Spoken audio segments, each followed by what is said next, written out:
주의 뜻이 이루어질 때까지 우리의 믿음이 더욱더 굳세지는 역사가 있게 되어지기를 주의 이름으로 간절히 축원합니다. 예수를 믿고 하나님 앞에 예배하며 기도하며 삶을 살다 보면 여러 가지 일이 생깁니다. 몸이 아플 때도 있고 자녀들에게 문제가 생길 때도 있고 또 직장과 사업이 안 돼서 정말로 힘이 곤란할 때가 있습니다. 그럴 때도 우리의 믿음이 약해지는 것이 아니라 그럴 때일수록 하나님 앞에 기도하고 하나님 앞에 매달려서 우리의 믿음을 더 꼭 굳세게 만드는 은혜가 꼽히는 교회 그리스도인들 되시기를 다시 한번 예수님의 이름으로 축복합니다. 오늘 저희들이 고린도후서 5장 16절서부터 21절에 있는 말씀을 교독을 했습니다. 그 중에서 17절에 보면은 사도 바울이 이렇게 선언합니다. 누구든지 그리스도 안에 있으면 새로운 피조물이라.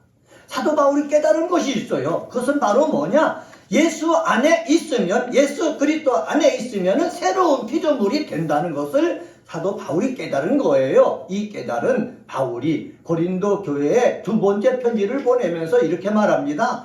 너희들이 성령 충만하고 성령의 은사를 받고 여러 가지 하나님의 축복을 많이 받았는데 하나님의 축복 많이 받았다고 성령의 은사만 받았다고 새로운 피조물이 된 것이 아니라 누구든지 예수 안에 있으면은 새로운 피조물이라 이렇게 선언하고 있습니다. 그리스도 안에 있다는 것이 무엇입니까? 내가 정말로 예수 그리스도의 말씀을 앞세워서 말씀 중심으로 살아간다는 것입니다. 새로운 피조물 카이네그티시스라는 헬라어 단어인데 그리스도를 통한 재창조로서 새로운 본성을 지니는 피조물을 말합니다. 한번 따라서 해봅시다. 그리스도 안에서 새로운 본성을 지니는 피조물. 네, 우리는 예수를 알기 전에 내 부모로부터 받은 그러한 성질, 기질, 성격 다 가지고 있습니다. 그리고 내가 경험했던 경험들이 다 있습니다. 이 경험, 지식 이거 가지고 내 인생 사는 것이 아니라 예수를 믿은 다음서부터는 또 은혜 받은 다음서부터는 예수님의 말씀을 내가 안 다음서부터는 그 말씀을 중심으로 살아갈 때 새로운 피조물이 된 증거가 나타나는 것입니다. 오늘은 본문을 중심으로 그리스도 안에 있는 자의 삶의 자세라는 제목으로 말씀을 전하면서 은혜 나누도록 하겠습니다. 한번 따라서 해봅시다. 그리스도 안에 있는 자의 삶의 자세. 네, 제가 목사입니다. 목사인데 그리스도 안에 있으면은 저도 이러한 자세, 삶의 자세를 가지고 살아야 된다라는 말씀을 누구를 통해서? 사도 바울을 통해서 들을 수 있었습니다. 그래서 저도 사도 바울이 말한 그리스도 안에 있는 자의 삶의 자세를 가지고 저도 살아가겠는데 저뿐만 아니라 저와 함께 하나님 앞에 예배드리는 은혜가 꼽히는 교회 그리스도인 우리 여러분들도 그리스도 안에 있는 사도 바울이 말하고 있는 삶의 자세를 가지고 사는 역사가 있게 되어지기를 예수 이름으로 간절히 축원합니다. 그러면은 예수 안에서 내가 어떤 삶의 자세를 가지고 살아야 되겠습니까? 16절서부터 17절을 통해서 찾아볼 수 있는데 육체의 잣대보다 중심을 보아야 합니다. 한번 따라서 해봅시다. 육체의 잣대보다 그 중심을 보아야 합니다. 네, 그렇습니다. 목사도요, 살면서 많은 사람을 만납니다. 경험이 쌓입니다. 그래서 경험이 쌓이다 보면은 내 육체의 생각대로 사람을 판단할 때가 많이 있다는 거지요. 그래서 실수할 때도 많이 있습니다. 그런데 하나님께서 말씀하시는 것입니다. 여호와 하나님께서 사무엘에게 말씀하셔요. 사울 왕이 하나님 말씀에 불순종하고 그래서 다른 왕을 세우려고 한다. 이새의 집에 가라는 거예요. 이새의 집에 갔더니 사무엘의 눈에 뭐 큰아들 작은아들 보니까는 왕이 될 만한 인물 같다는 거지요. 그런데 하나님께서 이 사무엘에게 너 잘못 생각하고 있다 그러면서 말씀하신 내용이 사무엘상 16장 7절에 나옵니다. 그 내용이 뭐냐면은 사람은 외모를 보거니와 나 여호와는 중심을 본다. 이 말씀을 누구에게 해주신 것입니까? 사무엘에게 해주신 것이에요. 그래서 사무엘이 기름 부을 자를 찾는데 이 사람의 모습으로, 사람의 관점으로 저 사람이 어떻게 생겼냐, 능력이 있느냐, 뭐 경험이 많느냐, 지식이 있느냐, 이거 보고 기름 붓는 것이 아니라 그 중심을 보고 그 중심이 진실되느냐, 그 중심이 정말로 하나님을 사랑하느냐, 그리고 그 중심이 깨끗해가지고 하나님께서 기름 부어서 우리 이 유대인들의 지도자가 될 수 있느냐, 이 중심을 보라고 말씀하신 것입니다. 여러분, 이 말씀을 우리는 마음속에 담아야 된다는 사실입니다. 왜 그러느냐? 사람은 외모를 본다고 여호와 하나님께서 사무엘에게 말씀하셨어요. 사무엘도 사람이 된다면 외모를 본다는 거예요. 우리나라도 안 그렇습니까? 우리나라도 대부분 사람들이 외모를 봅니다. 그가 속한 가문을 봅니다. 그가 자라난 지역을 봅니다. 그가 배운 학교를 봅니다. 그리고 육체적인 특징을 보고요, 판단하고요. 그리고 그들과 한 무리가 되어서 지내고 있는 거예요. 이 나라는 특별히 그렇습니다. 이 나라는 저 이씨 조선 시대부터 양쪽 파가 나뉘어가지고 계속해서 싸우면서 왔거든요. 지금은 어떻습니까? 지금도 계속해서 싸우고 있는 거예요. 나라가 바로 돼야 될 텐데 서로들 진영을 보고 판단하고 진영을 보고서 그들에게 힘이 되어주고 표를 몰아주니까는 계속 나라가 분열 가운데 있는 거예요. 우리는 진영을 보고 외모를 보고 그 사람을 판단하고 밀어주는 것이 아니라 그 사람의 속이 정말로 하나님을 사랑하느냐, 그 사람의 속마음이 진실되느냐, 정말로 나라를 위해서 헌신할 자세가 되어 있느냐, 이것을 보고 투표해줘서 지도자로 삼아야지 외적인 거 학연치 이연만 봐가지고 지도자로 삼아서는 안 된다라는 말씀입니다. 여러분, 예수님을 보세요. 예수님도 이 땅에 오셨어요. 그리고 잘하셨습니다. 그리고 공생애를 시작할 때에 예수님은 사람을 외모로 보지 않으셨어요. 유대인들이 대부분 멸시하는 사람이 누굽니까? 세리예요. 세리들을 무시하지 않았습니다. 세리들을 초청했습니다. 제자로 삼았습니다. 가르쳤습니다. 그리고 사도로 만들어서 예수님이 하나님 아버지 뜻을 이루기 위해서 이 세상에 헌신했던 것처럼 그들에게 기회를 주어서 하나님의 뜻을 이루기 위해서 헌신할 수 있게 주셨습니다. 그 당시에도 삶이 어렵기 때문에 여자들 혼자 있으면 보통 어떻게 살아갑니까? 그 당시에도요, 몸을 팔아서 사는 그런 창기들이 있었습니다. 얼마나 불행합니까? 그런데 이 창기들도요, 예수님 앞에 나왔을 때에 더러운 죄를 지은 여인이다 멀리하지 않았습니다. 그들의 죄를 용서해 주었습니다. 그들을 사랑해 주었습니다. 그리고 그들과 같이 다니면서 하나님의 뜻을 이루기 위해서 동역자로 삼고 일했던 것을 우리는 볼 수가 있습니다. 율법에 의하면은 나병, 문둥병 들린 사람은 저주받은 병이라 이렇게 얘기해서 가까이 하지 않습니다. 마을에서도 추방해서 그들끼리 살게 합니다. 그런데 나병 걸린 사람이 예수님의 앞에 와서 고쳐달라고 했을 때 예수님은 피하지 아니하고 그들을 불러가지고 그들을 위해서 기도해주고 나병으로부터 고쳐주셨다라는 사실을 우리는 사복음서를 통해서 알 수가 있습니다. 예수님은요, 사람을 외모로 판단하지 아니하고 건강의 모습으로 판단하지 아니하고 그들이 가지고 있건 못 가지고 있건 그것으로 판단하지 아니하고 그 중심을 보고 판단하고 그 중심 속에 하나님의 은혜를 부어주시는 그 삶을 사셨던 것입니다. 사도 바울 한번 생각해 볼까요? 사도 바울은 처음에는 어떻습니까? 사람의 외모로 봤어요.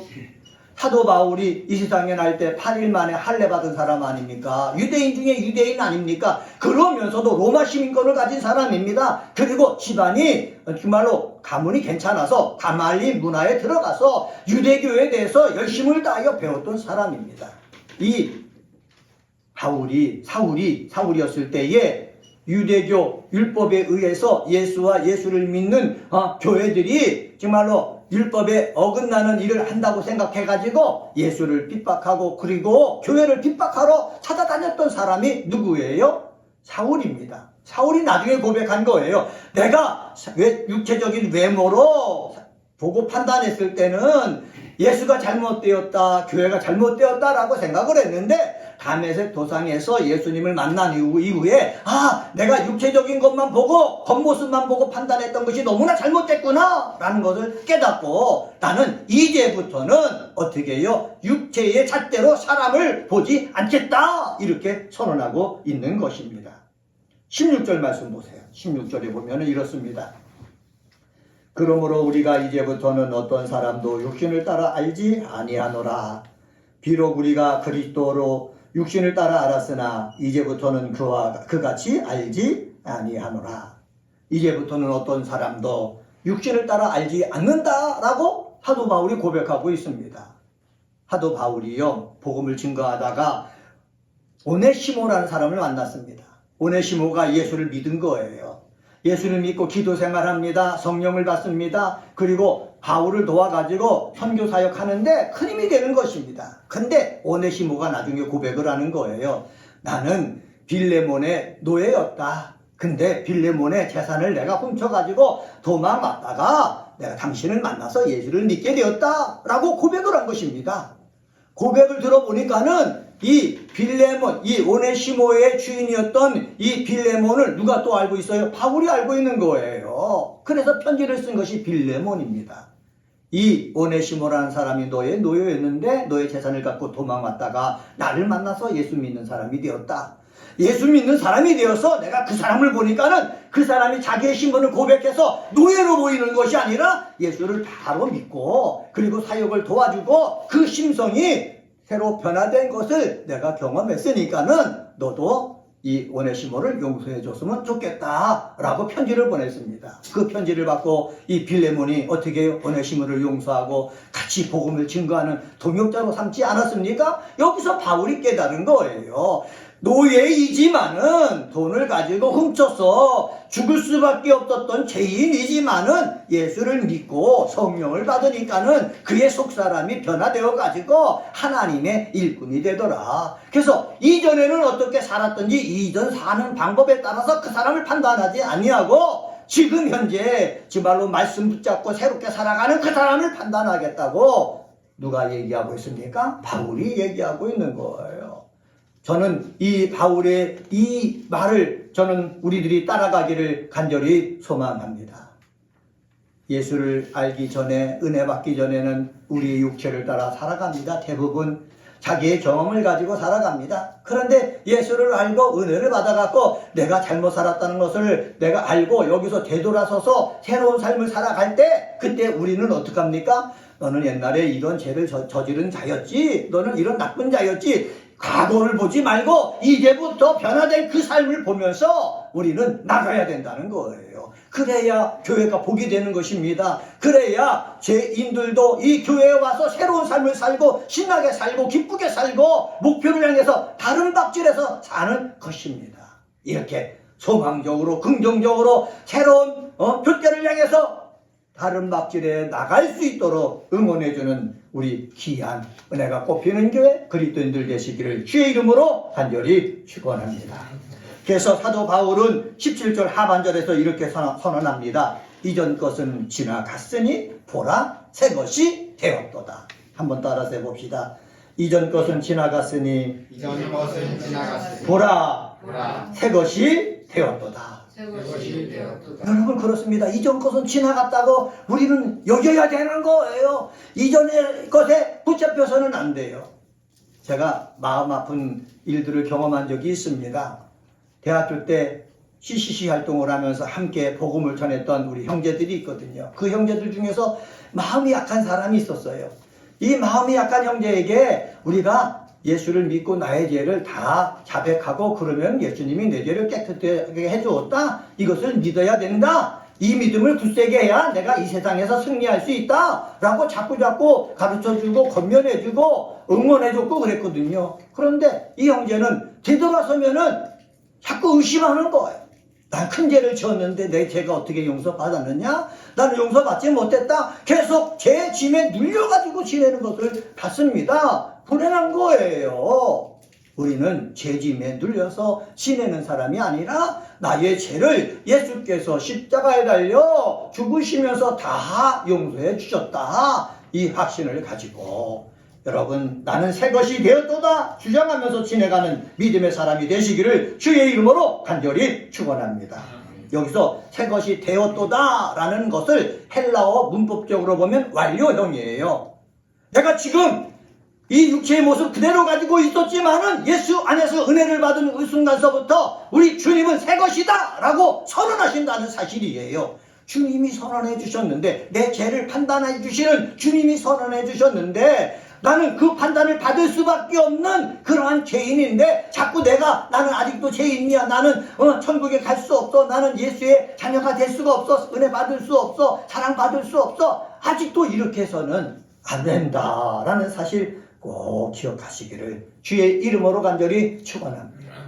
마귀가 역사하는 것은 무엇입니까? 너는 지금도 죄인이다, 어제도 죄인이었고 지금도 죄인이다, 미래도 죄인일 것이다. 마귀는 이렇게 우리에게 속삭이는 거예요. 이것을 끊어버리시길 바랍니다. 나는 예수를 믿는 순간부터 나는 새 것이 되었다, 하나님의 자녀가 되었다, 하나님의 일꾼이 되었다, 나는 하나님이 어떠한 일을 맡기든지 그 일을 감당할 수 있는 자격을 갖추었다. 여러분, 주장하는 우리 은혜가 꼽히는 교회 그리스도인들 되시기를 예수의 이름으로 간절히 축원합니다. 두 번째로 18절서부터 20절을 통해서 찾아볼 수 있습니다. 화목하게 하는 직분을 감당합니다. 한번 따라서 해봅시다. 화목하게 하는 직분을 감당합니다. 18절을 보면은 사도 바울이 이렇게 말합니다. 또 우리에게 화목하게 하는 뭐를 주셨다? 직분을 주셨다라고 말씀합니다. 예수께서 십자가 달려 죽으시면서 우리 죄를 다 담당하신 이유는 바로 뭐냐? 우리를 새로운 피조물로 만들기 위해서가 첫 번째고, 새 것이 되도록 하기 위해서가 첫 번째고, 두 번째로 내가 새 것이 되었으니까는 새 것 된 것답게 하나님과 어떻게 하라? 화목하라 라는 것입니다. 한번 따라서 해봅시다. 하나님과 화목해라. 예, 하나님과 화목하라는 거예요. 18절 상반절 말씀 보시면은 모든 것이 하나님께로서 났으며 그가 그리스도로 말미암아 우리를 자기와 화목하게 하시고, 하나님이 예수 그리스도로 말미암아 하나님과 우리 사이를 어떻게 하게 하셨다? 화목하게 하셨다라고 성경은 말씀하고 있습니다. 그리고요, 19절 말씀 한번 봅시다. 19절 말씀은 같이 한번 읽어보겠습니다. 시작. 곧 하나님께서 그리스도 안에 계시사 세상을 자기와 화목하게 하시며 그들의 죄를 그들에게 돌리지 아니하시고 화목하게 하는 말씀을 우리에게 뭐했다? 부탁하셨다라는 것입니다. 여러분, 우리 그리스도 안에 있는 우리의 삶의 자세가 무엇인 줄 아십니까? 첫 번째가 하나님과 화목하는 거예요. 하나님이 이 세상을 창조할 때에 하나님의 주도권으로 세상을 창조하셨습니다. 새로운 창조가 하나님의 주도권에 의해서, 옛날에 창세기 때의 창조가 하나님의 주도권에 의해서 창조되었다면 새로운 창조도 똑같이 누구의 주도권으로? 하나님의 주도권으로 새로운 어떻게 해요? 창조가 우리 속에 이루어진 것입니다. 그런데 하나님의 창조가 이루어지는데 우리가 인간이 거기에 대해서 무엇인가 일을 할 수가 있습니까? 아무것도 할 수가 없습니다. 인간의 공로가 개입될 여지가 전혀 없다는 사실입니다. 우리 윤리 수준이 높아갔습니다. 교육 수준도 높아갔습니다.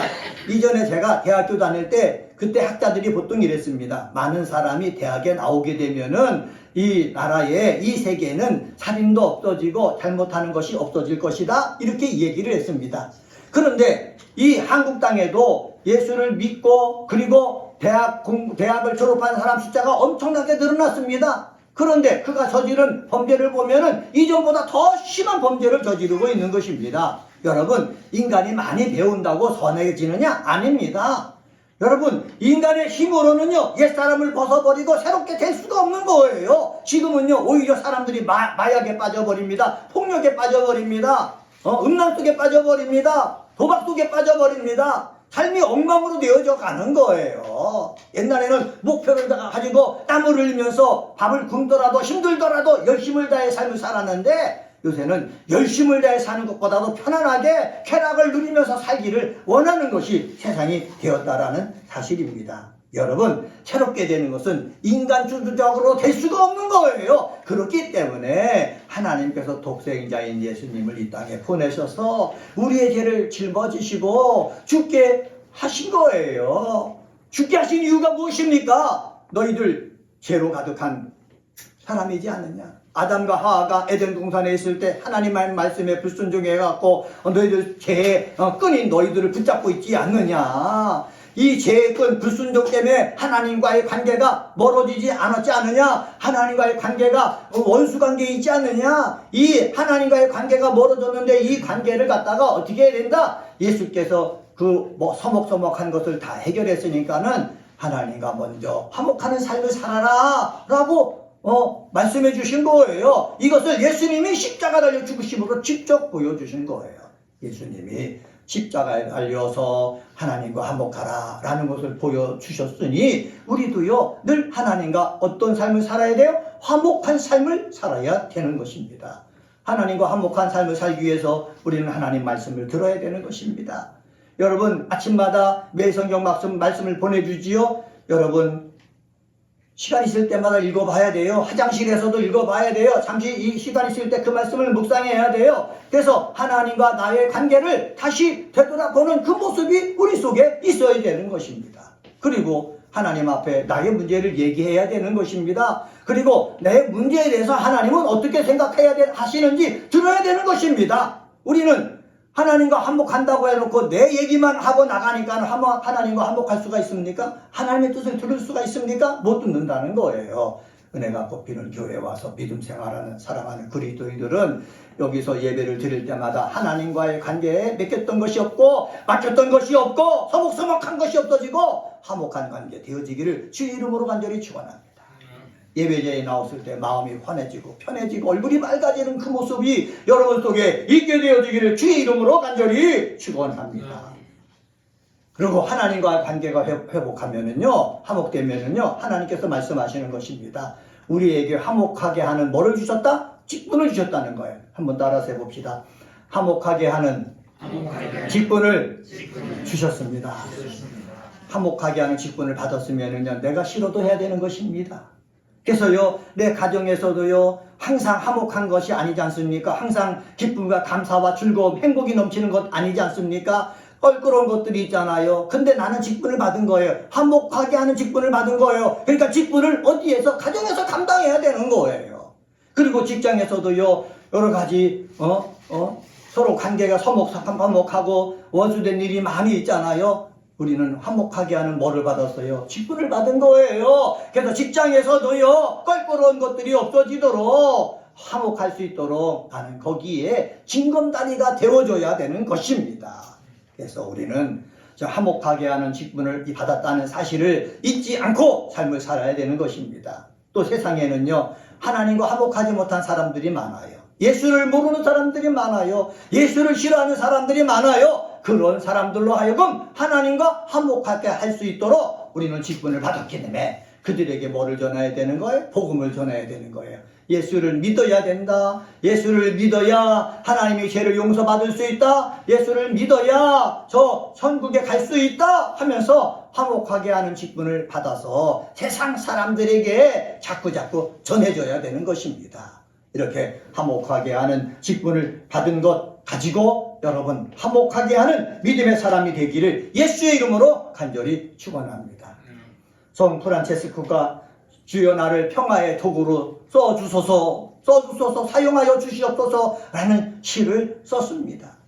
프란체스코가 상인 가정 속에 태어나가지고 남부럽지 않게 지내다가 모든 것을 갖다가 다 남들에게 주고요, 거짓 옳단 걸 가지고 삶을 살면서 나를 평화의 도구로 써주시옵소서. 예수님이 평화의 도구가 된 것처럼, 화목의 도구가 된 것처럼 내가 화목의 도구가 되기를 원합니다. 그렇게 하면서 기도 생활하고 선교하고 제자들을 키우지 않았습니까?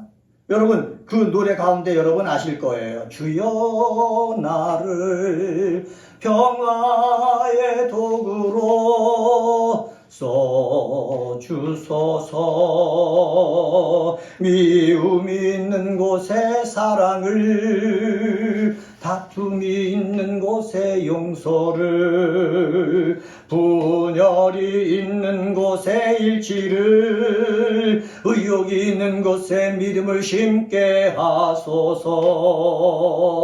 여러분, 우리는요 바로 프란체스코가 얘기했던 것처럼 평화의 도구, 화목의 도구, 화평의 도구가 되어야 될 줄 믿습니다. 세 번째로요, 21절을 통해서 찾아볼 수 있는데, 예수 안에서 하나님의 의가 되었습니다. 한번 따라서 해봅시다. 예수 안에서 하나님의 의가 되었습니다. 우리를 예수 안에서 하나님의 의가 되기 위해서 21절에 이렇게 말씀합니다. 21절도 같이 한번 읽어볼까요? 시작. 하나님이 죄를 알지도 못하신 이를 우리를 대신하여 죄로 삼으신 것은 우리로 하여금 그 안에서 하나님의 의가 되게 하려 하심이라. 죄를 알지 못하신 이 누굴 가리킵니까? 예수 그리스도를 말합니다.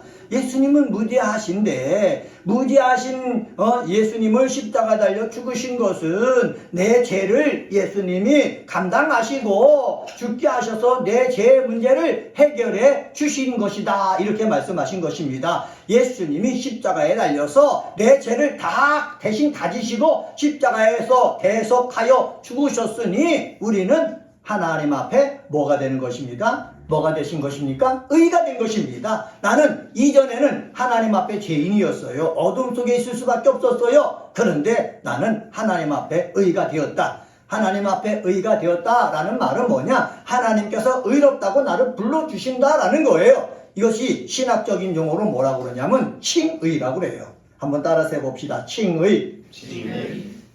신학적으로 구원에 대해서 얘기할 때 이렇게 칭의, 성화, 영화 이렇게 얘기합니다. 지난주 설교 때도 말씀드렸는데, 내가 예수를 믿어서 하나님이 의롭다고 불러주시는 거, 이게 칭의입니다.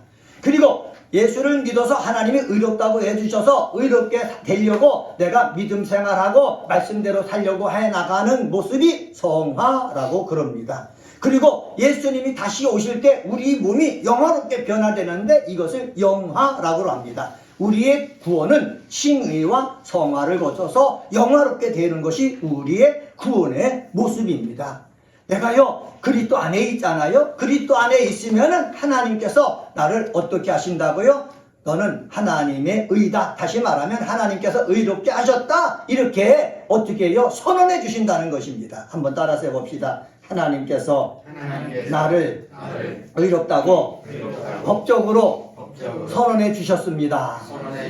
예, 법적으로 선언해 주신 것이 바로 뭐냐면 하나님의 의가 되는 거예요. 이것을 믿으시기를 주의 이름으로 간절히 축원합니다. 목사도요 잘나서 하나님 앞에 나가는 것이 아니라 하나님께서 너를 의가 되게 하셨다. 하나님이 너를 의롭다고 불러주시니까는 하나님 앞에 나가서 찬양도 하고 말씀도 듣고 기도도 하고 그러는 거예요. 목사만 그렇습니까? 아니에요. 여러분들도요 죄가 없으신 예수님이 여러분의 모든 죄를 다 담당하시고 하나님 앞에 보일 때는 누구만 보여요? 예수님만 보이니까는 여러분을 하나님의 의가 되게 해주셨다는 거지요. 하나님 그것을 보시고 하나님께서는 너는 의롭다고 어떻게 법적으로 선언해 주셨으니까는 이 선언을 가지고 어떻게 해요? 하나님의 자녀답게 살아야 되는 것입니다. 한번 따라서 해봅시다. 하나님의 법적 선언을 가지고 하나님의 자녀답게 살아야 합니다. 네, 그렇습니다. 내가 부족하고 연약해도 나를 바라보지 말고 나의 모든 죄악을 담당하시는 예수 그리스도를 바라보면서 사탄이 마귀가 너는 죄인이다. 너는 이것밖에 되지 않는다. 그러면서 내 죄를 들춰내면서 내 믿음을 약하게 만들지라도 하나님께서는 이미 예수 그리스도를 통해서 나를 의롭다고 법정에서 선언해 주셨다. 나는 하나님의 의가 되었다. 주장하시면은 마귀의 권세를 넉넉하게 물리칠 수 있다라는 사실입니다. 한번 따라서 해봅시다. 예수로 인해 나는 의롭게 되었다.